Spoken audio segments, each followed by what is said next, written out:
जय हिंद दोस्तों। मैं मैथ ब्लास्टर्स पर आकाश तिवारी आप सभी फौजी छात्रों का अपने यूट्यूब चैनल पर बहुत बहुत फिर से स्वागत करता हूं। तो आप लोगों की 15 जनवरी की तैयारी बेहतर चलती होगी। आपके 15 जनवरी की तैयारी में थोड़ा सा योगदान मैं भी देना चाहता हूं, जिसमें कुछ मेहनत हमारी रहे, जिससे आपकी सफलता में कारगर सिद्ध हो। तो आपकी सफलता को कारगर और बनाने के लिए आज मॉडल पेपर 2 लेकर आया हूँ। तो इसका आपको पहले जवाब देना है और आपने एक सेट किया था तो उसमें 30 प्रश्न मैंने कहा था जिसके सही हो जाएं, तो वो मुझे कमेंट बॉक्स में जवाब दें। तो आप लोगों में से दीपू यादव, उसके प्रश्न 30 प्लस सही हैं, और फिर पुष्पराज, इसके भी प्रश्न 30 सही थे, और निशांत, इसके भी 30 प्लस सही थे। कई सारे बच्चे ऐसे थे जिसके 30 प्लस सही हुए। तो वो लोग, और जिनके 30 से कम हैं तो वो लोग अभी और तैयारी करें, उनका भी सिलेक्शन होगा।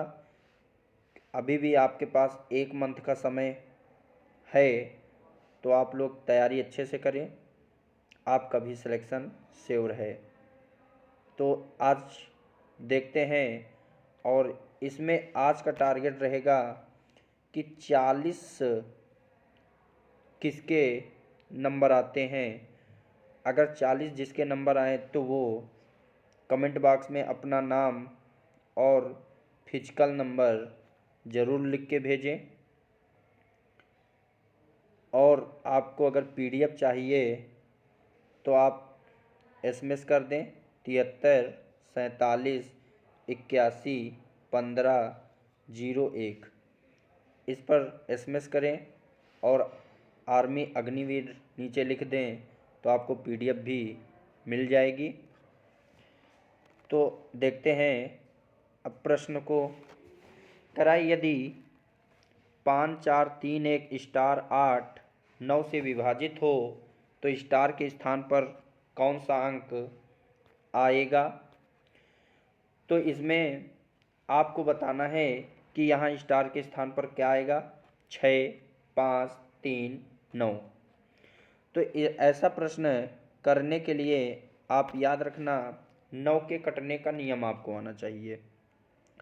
तो 9 के कटने का नियम होता है कि वह बड़ी से बड़ी संख्या, वह बड़ी से बड़ी संख्या जिनके अंकों का योग, जिनके अंकों का योग 9 या 9 का गुणज हो, तो उसे वह संख्या 9 से पूर्णतया विभाजित होगी। तो आप लोग कॉपी पेन लेकर बैठ जाएं, और वो प्रश्न, ये सारे प्रश्न आपके महत्वपूर्ण ही रहेंगे। तो 9 के कटने का नियम लिख लें कि वह बड़ी से बड़ी संख्या जो दी गई संख्याओं के अंकों का योग 9 या 9 का गुणज हो, तो वह संख्या 9 से पूर्णतया विभाजित होगी। देखो कैसे, मैंने कहा यहाँ लिखा है 5 4 3 1 स्टार 8। तो हमने कहा इनके अंकों का योग, मतलब इनको मैं जोड़ लूँ, ठीक। तो हमने कहा 5 4 9, 9 3 12, 12 और 1 13, 13 और 8 तो 21। तो 21 हो गया। तो 21 में कितना जोड़ दें कि वो 9 का गुणज हो जाए। तो आप जानते हो कि 21 में कितना जोड़ें कि वो 9 का गुणज हो जाए। तो 9 का पहाड़ा पढ़ो कि जो 21 के लाइन में आए, तो 9 त्रिक 27। तो 21 दिए है, 27 होना चाहिए, तो यहाँ x की जगह क्या आना चाहिए, 6 आना चाहिए। तो आपका 27 हो जाएगा। तो आपका ऑप्शन ए बिल्कुल सही हो जाएगा। तो अगर आपका जवाब सही हो तो अपने को 2 नंबर दे देना और आपका एक प्रश्न सही हो जाएगा। अगला प्रश्न देखो, करा एक चिड़ियाघर में चूहे तथा बतख हैं।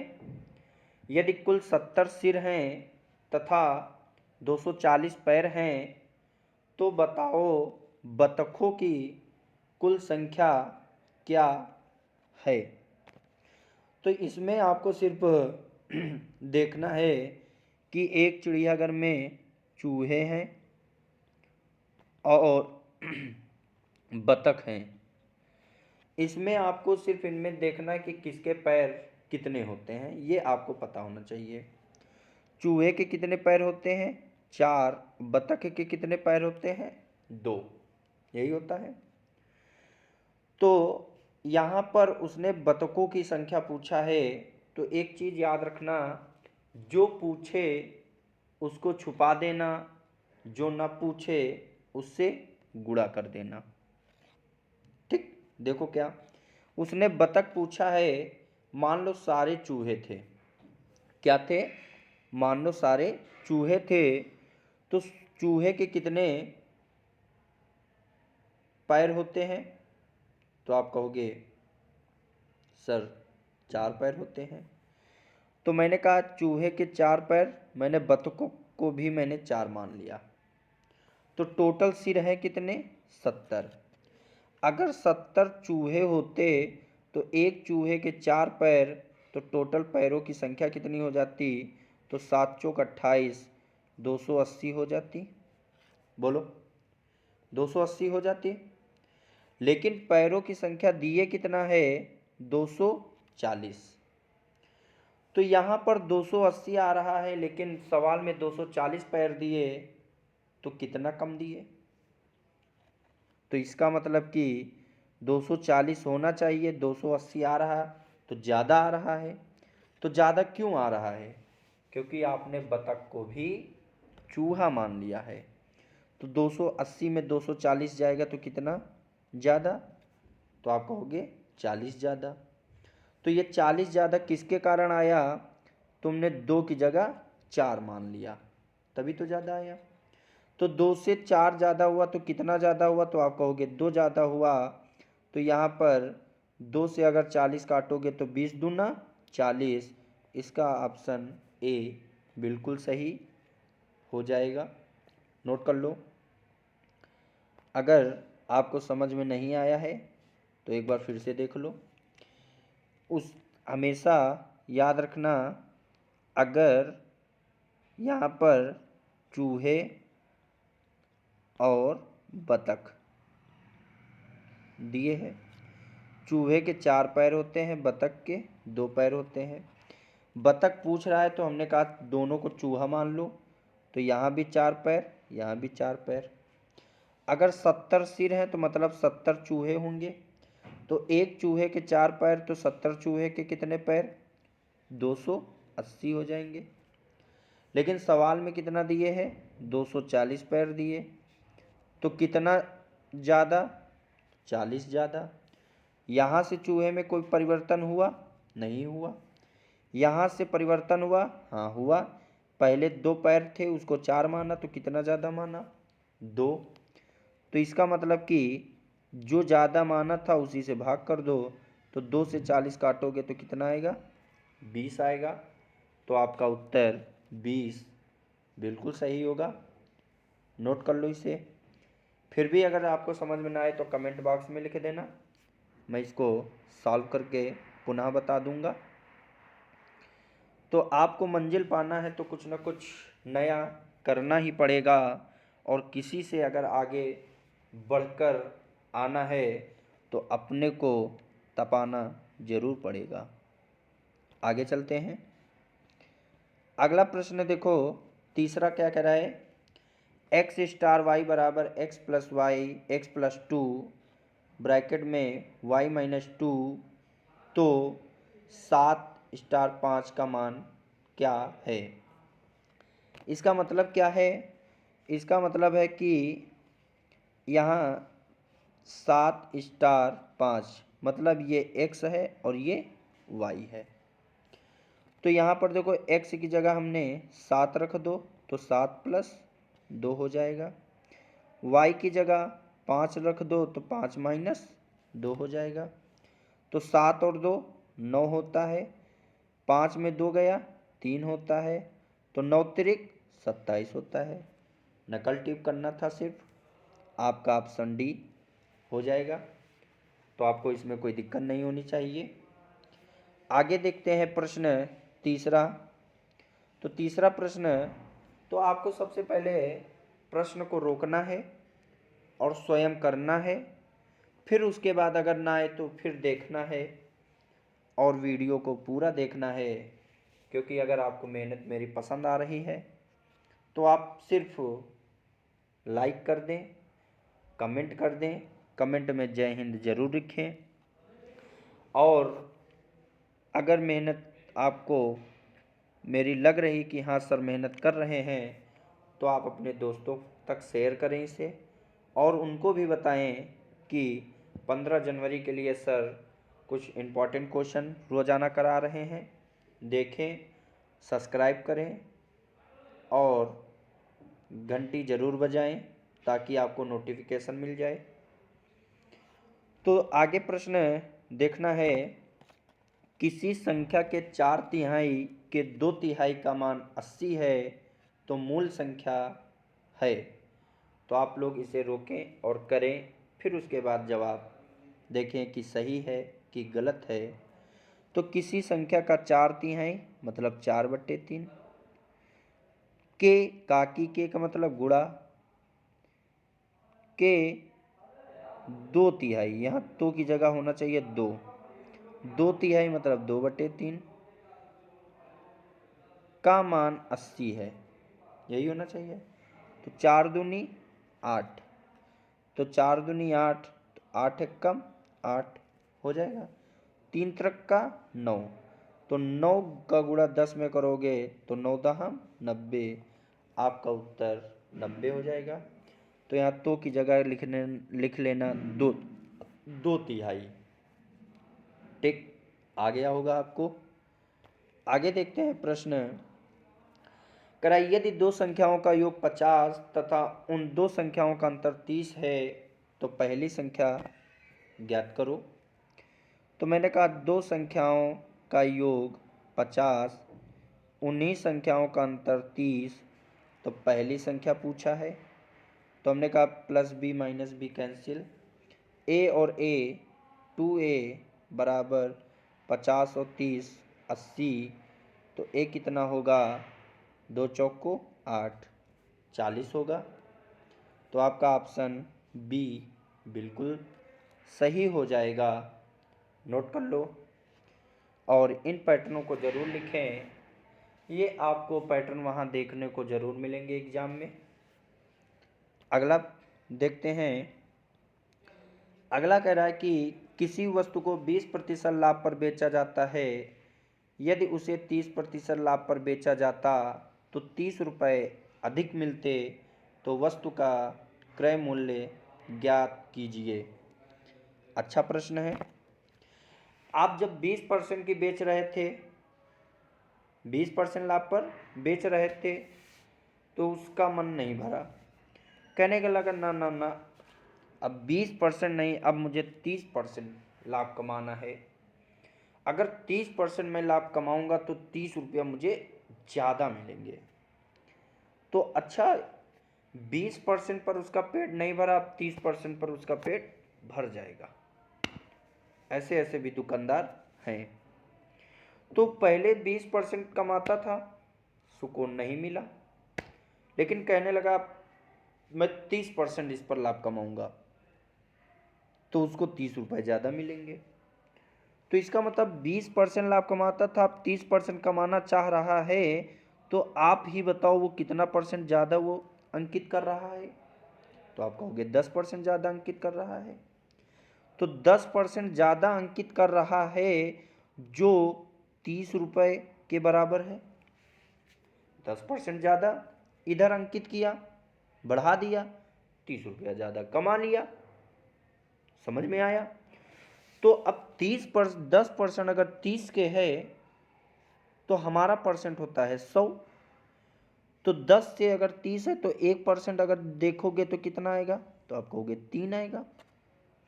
तो हमारा 100% होता है तो 100% कितना आएगा, तो आप कहोगे 300 हो जाएगा। तो इसका मतलब कि उसका क्रय मूल्य जो था 300 रुपये था। कितना था, 300 रुपये था। तो अगर समझ में ना आए तो ज़रूर कमेंट बॉक्स में लिखें, और इतना तो जानता हूँ कि आपको समझ में आता होगा। पेन कॉपी लेकर ज़रूर बैठें, नोट करें, पहले स्वयं करें, बाद में देखें। तो कहने का मतलब है कि बहुत भाग लिए सुबह 4 बजे उठकर, बहुत भाग लिए सुबह 4 बजे उठकर, अब भागा नहीं जाता मुझको, अब भागा नहीं जाता मुझको, क्योंकि रेस निकाली है फेरे लेकर, और लिस्ट में नाम लाना है मुझको, लिस्ट में नाम लाना है मुझको। तो लिस्ट में अगर नाम लाना है आपको तो मेरे साथ बने रहें, पूरी वीडियो देखें और धैर्यपूर्वक इसे पूरे वीडियो को देखकर कमेंट में बताएं कि आपके रियल में कितने प्रश्न सही हुए। कह रहा राम 2 रुपये में 3 के भाव से नींबू खरीदता है और उन्हें 3 रुपये में 2 के भाव से बेच देता है, तो राम को कितने प्रतिशत का लाभ अथवा हानि होगा। तो ऐसा प्रश्न कभी भी आ जाए तो आप लोग कैसे करना, तो आप 2 रुपये में खरीदा, 3 रुपये में 2 रुपये में 3 के भाव से नींबू खरीदता है और 3 रुपये में 2 के भाव से नींबू बेच देता है। ऐसे लिख लोगे अनुपात समानुपात के तरीके से। तो एक चीज़ बताओ, अगर कोई चीज़ तुमको दुकान खोलनी है और तुमको कोई ना कोई वस्तु बेचनी है, तो सबसे पहले तुमको अगर कोई चीज़ बेचनी है तो उसको स्वयं पहले खरीदने जाना पड़ेगा, और जब स्वयं खरीदने जाओगे तो तुमको मार्केट कहीं दूर जाना पड़ेगा, फिर उसको खरीद कर लाओगे, अपनी दुकान में रखोगे, तभी तो आप बेचोगे। बात क्लियर हुई। तो हमने कहा कि तुमको पहले बाहर जाना पड़ेगा खरीदने, ठीक, और बाद में तुमको अंदर बैठकर बेचना पड़ेगा। तो बाहर जाना पड़ेगा तो खरीद कर लाना पड़ेगा, मतलब बाहर का गुणा सीपी क्रय मूल्य कहलाएगा, और अंदर बैठ के बेचना पड़ेगा मतलब एसपी क्या कहलाएगा, विक्रय मूल्य कहलाएगा। तो इसका मतलब कि बाहर का गुणा 2 दूना 4 क्रय मूल्य, अंदर का गुणा 3 त्रिक का 9 विक्रय मूल्य। तो 4 की चीज़ खरीदा, 9 में बेच दिया, तो लाभ हुआ कि हानि, तो आप कहोगे लाभ हुआ। तो कितने का हुआ, आपने कहा 5 का हुआ। लाभ और हानि हमेशा किस पर होता है, क्रय मूल्य पर होता है।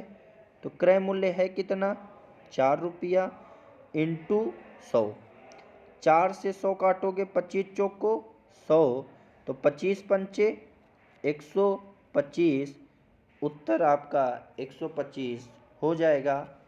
बी ऑप्शन बिल्कुल सही हो जाएगा, नोट कर लो इसे भी। अगला देखते हैं 8 नंबर प्रश्न।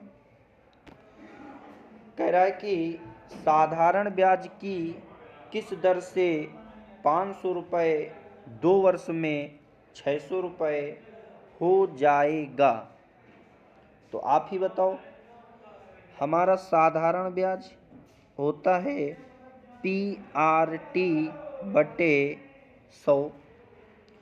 500 रुपये आपके थे, 2 साल तक लगा रहा और 600 रुपये हो गया, तो इसका मतलब तुमको ब्याज कितना मिला, तो 500 से 600 मतलब 100 रुपया ब्याज मिला। मिला कि नहीं मिला। तो आपसे पूछा क्या है, रेट पूछा है, तो रेट आप लोग बता दोगे कैसे। देखो इधर हमने कहा अगर यहाँ से देखें रेट तो कैसे आपको करना है, तो साधारण ब्याज बराबर PRT बटे 100 होता है। तो साधारण ब्याज आपको दिए है 100 रुपया। कितना दिए है? 100 रुपया। ठीक, इसको जरा रिमूव करते हैं, फिर से देख लो। आपको साधारण ब्याज दिए है 100 रुपया, मूलधन दिए है 500 रुपया और रेट हमको पता नहीं है। टिक टाइम दिए है, इधर देख लेते हैं थोड़ा। साधारण ब्याज 100 रुपया, मूलधन 500 रुपया, रेट पता नहीं है, टाइम 2 साल बटे 100। 0 0 0 0 कैंसिल हो जाएगा। तो यहाँ पर 5 दूनी 10, तो 10 से ये 0 कैंसिल, तो रेट कितना आएगा? 10% आपका उत्तर हो जाएगा। तो आपका ऑप्शन 10% ए बिल्कुल सही हो जाएगा। आगे देखते हैं 9 नंबर प्रश्न क्या कह रहा है।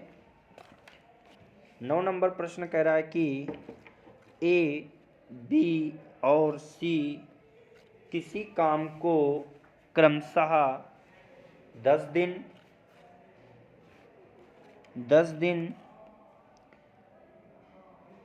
तथा 30 दिनों में पूरा कर सकते हैं। यदि तीनों मिलकर एक साथ काम करें तो कार्य कितने दिनों में पूरा हो जाएगा या समाप्त हो जाएगा? तो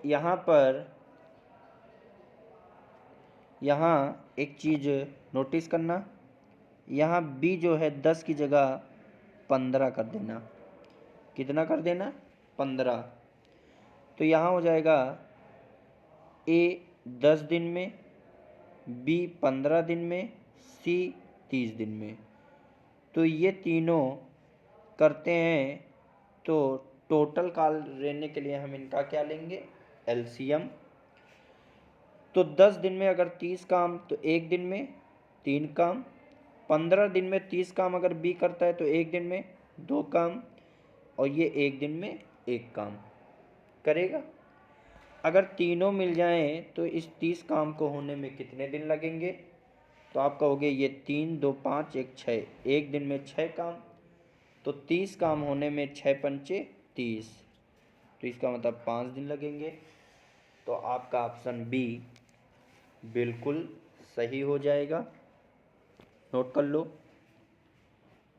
9 नंबर प्रश्न देखो हो गया। तो 10 नंबर देखते हैं। कह रहा 90 किलोमीटर प्रति घंटा को मीटर पर सेकंड में बदलो। तो आप जानते हो 90 किलोमीटर प्रति घंटा को मीटर पर सेकंड में बदलना है, तो आपको कितने से गुणा करना पड़ेगा? 5/18 से। 18 पंचे 90, तो 25 मीटर पर सेकंड हो जाएगा। तो आपका ऑप्शन ए बिल्कुल सही हो जाएगा। आगे देखो 11 नंबर प्रश्न क्या कह रहा है। 11 नंबर प्रश्न कह रहा है कि एक दुकानदार ने एक वस्तु 450 रुपये में खरीदी और उसे 360 रुपये में बेच दिया। हानि प्रतिशत ज्ञात करें। तो प्रश्न, अगर तुमने 450 की खरीदी मतलब क्रय किया और तुमने 360 में बेच दी मतलब विक्रय किया, तो 460 की खरीदी 360 में बेचना पड़ा, तो लाभ होगा कि हानि? तो आप सभी को पता है कि ज़्यादा की खरीदा कम की बेचा तो हानि होगी। तो कितने की हानि हुई? तो आप कहोगे 0.9, तो आप कहोगे 90 रुपये की हानि हो गई। तो लाभ और हानि हमेशा किस पर होता है? तो अब सभी को पता है क्रय मूल्य पर होता है। परसेंट निकालने के लिए 100 से गुणा किया जाता है। 0 से 0 कैंसिल, 9 पन्ना 45, 5 दूनी 10। तो इसका मतलब कि आपका उत्तर 20 आ जाएगा। 450 की खरीदी 360 में बेच दिया तो 90 की क्या हो गई, हानि हो गई। और कितने पर हुई, 450 पर इंटू 100, 0 0 9 पना 45, तो 5 दूनी 10, तो 20% की क्या हो जाएगी, हानि हो जाएगी। आ गया होगा आपको। आगे देखते हैं 12 नंबर प्रश्न। कह रहा है एक ट्रेन 12 मीटर पर सेकंड की गति से एक सिग्नल को एक ट्रेन 42 मीटर पर सेकंड से एक सिग्नल को 12 सेकंड में पार करती है। ट्रेन की लंबाई मीटर में बताएं। तो आप जानते हो दूरी बराबर होता है स्पीड इनटू टाइम। स्पीड दिए है 42, समय दिए है 12, तो 12 दूना 24, हासिल 2, 12 चौको 48, 48 2 50, 504 आपका उत्तर हो जाएगा। सी ऑप्शन बिल्कुल सही हो जाएगा। तो आप लोग पहले वीडियो रोकें, करें, फिर उसके बाद अगर ना आए तो फिर देखें और पूरा वीडियो ज़रूर देखें, धैर्यपूर्वक पूरा सेट दें। आप अपने को देखें कि अभी आपकी तैयारी कितनी बाकी है या आपकी तैयारी अच्छी चल रही है और आपको और क्या बेहतर करना है। आगे देखते हैं 13 नंबर। देखो प्रश्न कह रहा है कि किसी संख्या को 357 से भाग देने पर शेष फल 39 बचता है। तो इस संख्या को 17 से भाग देने पर शेष फल क्या होगा। तो कभी भी ऐसा प्रश्न आ जाए तो बस जो शेष बचा है उसको ध्यान देना और जितने से भाग देना है उतने से ही भाग कर दो। तो 17 दूना 34, 17 दूना 34, तो शेष कितना बचा, तो आप कहोगे 5 बचेगा, तो आपका उत्तर भी 5 हो जाएगा। समझ में आया आपको। मैंने कहा जो शेष बचा है और जिससे भाग देना है दे दो और जो शेष बच जाए वही उत्तर लगा दो। आपको समस्या नहीं होनी चाहिए। आप बहुत बहादुर इंसान हो, मैं जानता हूं। अगला प्रश्न देखो क्या कह रहा है कि 9 तथा 25 का मध्यानुपाती क्या होगा। 15, 12, 14, 17। तो यहाँ पर मध्यानुपाती का मतलब क्या होता है, तो याद रखना मध्यानुपाती जो होता है वो a इंटू बी का वर्गमूल होता है। a का मतलब पहली वाली संख्या मतलब 9, b का मतलब दूसरी वाली संख्या मतलब 25। तो आप जानते हो 9 का वर्गमूल 3 होता है, 25 का वर्गमूल 5 होता है, तो 5 तियां 15 होता है। हमारा उत्तर भी 15 होगा। कोई समस्या नहीं होनी चाहिए। तो आगे हम देखते हैं इसमें मैथ का 15 नंबर प्रश्न जो आपके लिए वेरी इंपॉर्टेंट है। इस प्रश्न को जरूर देखें। करा कि 36 मोमबत्ती का क्रय मूल्य 32 मोमबत्ती के विक्रय मूल्य के बराबर है, तो लाभ प्रतिशत ज्ञात कीजिए। तो कभी भी क्रय और विक्रय मूल्य बराबर शब्द दे दे तो जो क्रय के साथ होगा वो विक्रय बन जाएगा और जो विक्रय के साथ होगा वो क्रय बन जाएगा। देखो कैसे, हमने कहा 36 मोमबत्ती का क्रय मूल्य 32 मोमबत्ती के विक्रय मूल्य के बराबर है। तो इसका मतलब कि यहाँ 32 की खरीदा और 36 की बेचा। तो 32 की खरीदा, 36 की बेचा, तो लाभ कितना हुआ? तो आप कहोगे 4 का। लाभ और हानि होता किस पर है? तो आप कहोगे क्रय मूल्य पर, इंटू 100। 4 अट्ठे 32 हो जाएगा।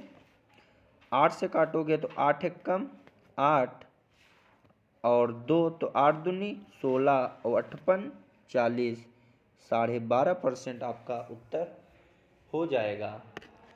तो ये आपके 15 प्रश्न मैथ के थे।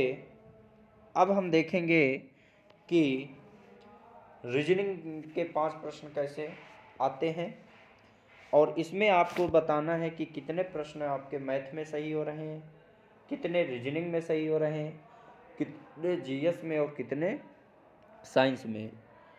और जिस पोर्शन में आपको कमजोरी लगे या जिसके नोट्स ना हो तो आप कमेंट बॉक्स में लिखें, तो आपको उस विषय के नोट्स भी प्रोवाइड करा दिए जाएंगे।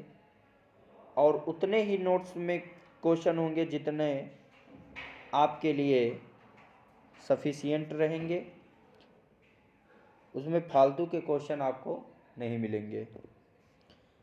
देखते हैं, कह रहा है कि निम्नलिखित में से विषम है 25, 49, 16, 64।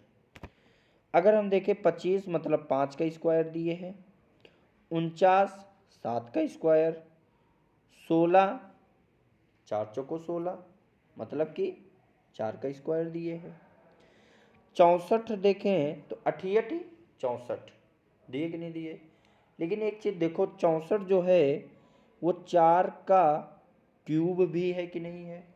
4 चौक 16 चौको 64, तो इसलिए ये वर्ग के साथ साथ क्यूब भी है, तो हमारा उत्तर 64 सही हो जाएगा। ये प्रश्न कई बार आता है, याद रखना।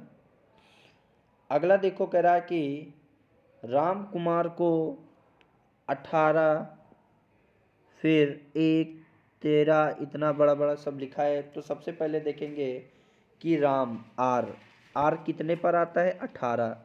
इसका मतलब आर को 18 लिखा गया। ए कितने पर आता है? 1 मतलब 1 लिखा गया। एम कितने पर आता है? 13 मतलब 13 लिखा गया। के कितने पर आता है? 11 मतलब 11 लिखा गया। यू कितने पर आता है? 21 मतलब 21। मतलब यहाँ पर जो है, जो जिस स्थान पर अंक आता है वही लिखा गया है। तो डी कितने पर आता है? 4 पे। आई कितने पर आता है? 9 पे। एन कितने पर आता है? 14 पे। के कितने पर आता है? 11 पे। ई कितने पर आता है? 5 पे। आर कितने पर आता है? 18 पे। तो इसका मतलब कि यहाँ ऑप्शन आपका सी बिल्कुल सही हो जाएगा। ठीक, आगे देखो, सावधानी दुर्घटना सफाई, मतलब अगर सावधानी कहते नहीं, सावधानी हटी दुर्घटना घटी। उसी प्रकार सफाई जो है, अगर सफाई शरीर की नहीं रखोगे तो आपके शरीर में क्या आएंगी? बीमारी आगे जाएगी। तो इसका मतलब ये बीमारी इसका सही जवाब हो जाएगा। 19 देखते हैं, दिए है 4 9 16 25 36, क्या आएगा? 2 दूनी 4, 3 त्रिक्का 9, 4 चौको 16, पच्चम 25, छछरंग 36, तो 7 सत्ते 49। इसका मतलब इसका जवाब सी बिल्कुल सही हो जाएगा। अगला कह रहा है कि किसी महीने की 6 तारीख को सोमवार था, तो उसी महीने की 27 तारीख को कौन सा दिन पड़ेगा? तो अगर 6 को सोमवार था तो 27 को कौन सा वार होगा? तो हमने कहा 6 से 27, तो 27 में 6 गया, कितना बचा? 21। तो 7 से इसको काटेंगे, 7 त्रिक 21, तो शेष कितना बचा? 0। मतलब 27 तारीख को भी कौन सा दिन पड़ेगा? सोमवार ही पड़ेगा। तो ये आपके 5 प्रश्न रीजनिंग के थे। अब आते हैं जीएस पे। तो इसमें आपको जवाब देना है। करा पृथ्वी पर दिन और रात होते हैं दैनिक गति के कारण, वार्षिक गति के कारण, छमाही गति के कारण या तिमाही गति के कारण। तो इसका जो सही जवाब होगा वो ए बिल्कुल सही हो जाएगा, दैनिक गति के कारण। अगला देखो, कह रहा सबसे बड़ा ग्रह है, आपके मन में ही जवाब आ गया होगा, बृहस्पति, पृथ्वी, यूरेनस, शुक्र। तो सबसे बड़ा ग्रह बृहस्पति है, सभी को पता होगा। फिर यहाँ से कुछ देख लेते हैं, कुछ महत्वपूर्ण इम्पॉर्टेंट फैक्ट हैं, इनको भी आप लोग ध्यान दें। पहला प्रश्न है, अंतरिक्ष में जाने वाली प्रथम महिला कौन थी? कई बार प्रश्न पूछा गया है। तेरेस्कोवा, याद रखना इतना ही। और ये कहाँ की थी? तो रूस की। अंतरिक्ष में जाने वाला प्रथम पुरुष कौन था? Yuri Gagarin. फिर उसके बाद आने वाली सौर विकिरण का क्या कहलाती हैं? आपतन कहलाती हैं। आतपन। आर्कटिक वृत्त में किस तारीख को सूर्य बिल्कुल नहीं छिपता है? 21 जून को। एक वर्ष में कितने सूर्य ग्रहण हो सकते हैं? अधिकतम 5। एस्टर ग्रह किसके चारों ओर चक्कर लगाते हैं? सूर्य के। किस खगोलीय पिंड की चमकीली एवं प्रकाशमान पूंछ होती है? तो धूमकेतु। किस ग्रह का कोई उपग्रह नहीं है? मोस्ट इंपॉर्टेंट, बुध। किस ग्रह के सबसे ज़्यादा उपग्रह हैं? शनि। किस ग्रह पर पृथ्वी के समान दिन और रात होते हैं? शुक्र। तो ये कुछ महत्वपूर्ण फैक्ट थे। अगला प्रश्न बताना है, इनमें किसको जापान का मैनचेस्टर कहा जाता है? तो ओसाका, टोक्यो, नागासाकी, याकोहामा। तो इसका जवाब जो हो जाएगा ओसाका, बिल्कुल सही। इसमें देख लेते हैं कुछ महत्वपूर्ण प्रश्न जो पूछे जाते हैं। जैसे जोग प्रताप कहाँ है? तो मैसूर में। निशांत बाग श्रीनगर में। मीनाक्षी मंदिर मदुरई में। स्वर्ण मंदिर अमृतसर में। एलोरा की गुफाएं औरंगाबाद में। हवा महल जयपुर में। जंतर मंतर दिल्ली या जयपुर। शेरशाह का मकबरा सासाराम। एतमादुद्दौला का मकबरा जो है आगरा। सारनाथ वाराणसी के समीप। नटराज मंदिर चेन्नई। जामा मस्जिद दिल्ली। जगन्नाथ मंदिर पुरी। और गोलघर पटना। विजय स्तंभ चित्तौड़। गोल गुम्बद बीजापुर। इनको नोट करते चलना, इम्पॉर्टेंट है। Golconda Hyderabad. Gateway of India Mumbai. जो प्रश्न पूछा गया था इसमें। कंप्यूटर के आविष्कारक कौन हैं? अगला प्रश्न। तो von Neumann, J S. Kilby, Charles Babbage, इनमें से कोई नहीं। तो ये लखनऊ बीआरओ में पूछा गया था 1 नवंबर के प्रश्न, 1 नवंबर के एग्जाम में। तो इसका याद रखना चार्ल्स बेबेज, सभी को पता होगा। कंप्यूटर का हिंदी नाम क्या है? बताना है। गणना करने वाला, संगणक, हिसाब लगाने वाला या परिगणक। तो याद रखना संगणक। कंप्यूटर साक्षरता दिवस कब मनाया जाता है? 5 दिसंबर, 14 दिसंबर, 22 दिसंबर या 2 दिसंबर। तो याद रखना 2 दिसंबर को। पृथ्वी पर कुल कितने महासागर हैं? 6, 9, 5, 4। तो याद रखना 5 हैं। विश्व का सबसे बड़ा महाद्वीप है? अफ्रीका, दक्षिण अमेरिका, ऑस्ट्रेलिया या एशिया। तो याद रखना एशिया। अगला है, अंतरिक्ष में पहुंचने वाला विश्व का प्रथम व्यक्ति कौन है? तो अभी आपने पढ़ा यूरी गागरिन। अगला, चंद्रमा पर मानव भेजने वाला विश्व का प्रथम देश? बांग्लादेश, ब्राज़ील, रूस, संयुक्त राज्य अमेरिका। तो इसका सही जवाब संयुक्त राज्य अमेरिका हो जाएगा। वायुयान से उड़ान भरने वाला विश्व का प्रथम व्यक्ति? तो इसका सही जवाब प्लेटो, राइट बंधु, राकेश शर्मा, क्लीमेंट एटली। तो राइट बंधु बिल्कुल सही हो जाएगा जवाब। विश्व की प्रथम महिला प्रधानमंत्री? सभी को पता होना चाहिए, कौन है? एस भंडार नाइके। ठीक। अगला प्रश्न, ईरानी कप का संबंध निम्नलिखित में से किस खेल से है? तो इससे संबंधित मैं कप से संबंधित एक ही वीडियो में पूरी डाल चुका हूँ। इसे आप प्लेलिस्ट में जाएं और जितने भी कप से संबंधित प्रश्न हैं वो सारे देख लें। और अगर इसका जवाब आपको आता है तो इसे आप लोग कमेंट बॉक्स में जवाब दें कि ईरानी कप किस खेल से संबंधित है, हॉकी से या पोलो से, क्रिकेट से, फुटबॉल से। अगला है, खो खो में कितने क्रॉस लेंस होती हैं? तो मतलब खो खो में कितने खिलाड़ी होते हैं? तो 9। कबड्डी में 7 और क्रिकेट में 11। रग्बी फुटबॉल में कितने होते हैं? तो आपको जवाब कमेंट बॉक्स में देना है। हॉकी का जादूगर किसे कहते हैं?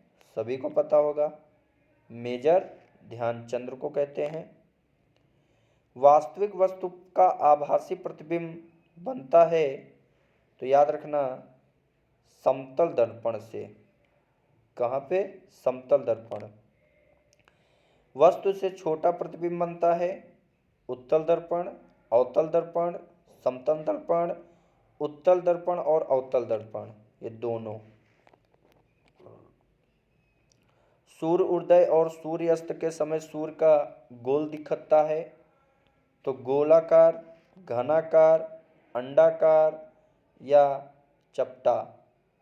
तो इसका अगर आपको जवाब आता है तो इसे आप लोग कमेंट बॉक्स में ज़रूर लिखें। देखते हैं किसको ये प्रश्न आता है। फिर संक्षारण किस प्रकार की अभिक्रिया है? अपचयन अभिक्रिया, अवक्षेपण अभिक्रिया, उपचयन अभिक्रिया या संयोजन अभिक्रिया। तो इसका सही जवाब उपचयन।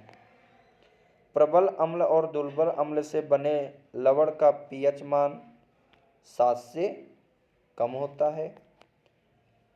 दही में किस प्रकार का अम्ल पाया जाता है? तो सभी को पता होगा, लैक्टिक, सैक्ट्रिक, ऑक्जेलिक या अन्य। तो लैक्टिक अम्ल। ये सारे प्रश्न आप लोग नोट भी करते चलना। निम्न में से कौन सा प्रबल अम्लीय है? तो पीएच मान जिसका 0 होता है। शरीर की सबसे बड़ी ग्रंथि सभी को पता होगा, लाल ग्रंथि, थायराइड ग्रंथि या यकृत या अमाशय। तो सभी को पता है यकृत। मनुष्य में मादा जनन अंग में से किस हार्मोन का स्राव होता है? Estrogen, progesterone, relaxin. किसका होता है? रिलैक्सिन। शरीर का तापक्रम कहाँ से नियंत्रित होता है? स्पाइनल कॉर्ड, सेरिबेलम, हाइपोथैलेमस या पिट्यूटरी। तो कहाँ से तापक्रम? तो भूख, प्यास, ताप, ये सब हाइपोथैलेमस। ऊर्जा उत्पादन के लिए कोशिका प्रायः किसका उपयोग करती हैं?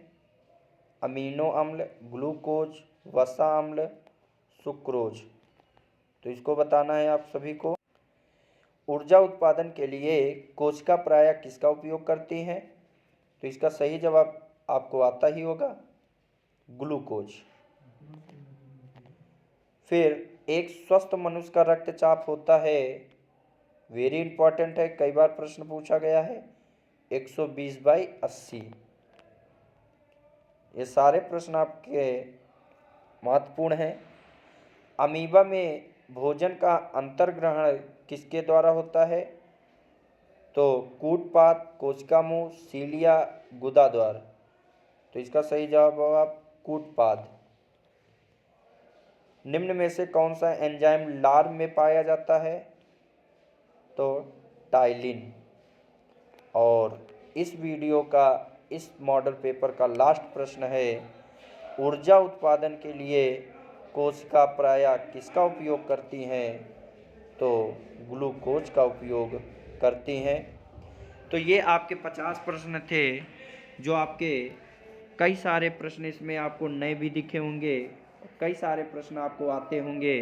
तो जो प्रश्न आपको आते हैं और जो प्रश्न नहीं आते हैं तो उनको नोट करें और बताएं आपके कितने प्रश्न सही हुए।